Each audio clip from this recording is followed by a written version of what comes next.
Jewellers को लूटने गए 5 डकैत गिरफ्तार। हाजी मलंग रोड पर नेवाली में महालक्ष्मी ज्वेलर्स की दुकान लूटने के इरादे से गए 5 लुटेरों को हिल लाइन पुलिस ने सलाखों के पीछे पहुंचा दिया है।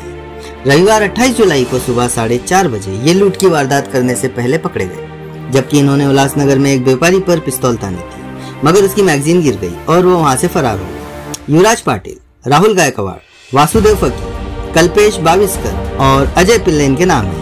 इन पर कल्याण, भिवंडी और थाने में कुल 27 मामले दर्ज हैं। इनको न्यायालय में पेश करने पर 3 अगस्त तक इनको पुलिस कस्टडी दी गई है। बता दें कि इन शातिर लुटेरों के पास से एक पिस्तौल, जिंदा कारतूस, चापर, छुरा, मिर्ची पाउडर और रस्सी मिली।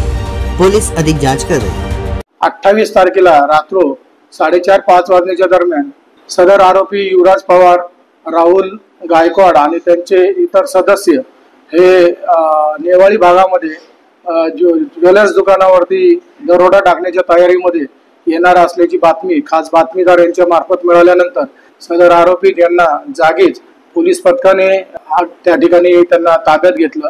ताब्यात घेतल्यानंतर त्यांच्या अंग जडतीमध्ये त्यांच्याकडे पिस्टल, त्यांना मॅगझिन, जिवंत कारतूस, हत्यारामध्ये त्यांच्याकडे चॉपर, दरोडा करण्यासाठी मिरचीची पूड, वायर, रस्सी असे साहित्य मिळून आले।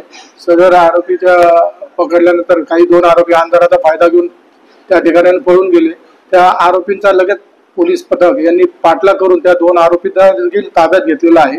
सदर आरोपी त्यांची पोलीस कस्टडी रिमांडमध्ये चौकशी तपास केला असता सदर आरोपी त्यांच्या विरुद्ध एकूण 27 गुन्हे ठाणे, पुणे, भिवंडी, कल्याण अशा भागामध्ये दाखल असल्याचं निदर्शनास आलेलं आहे।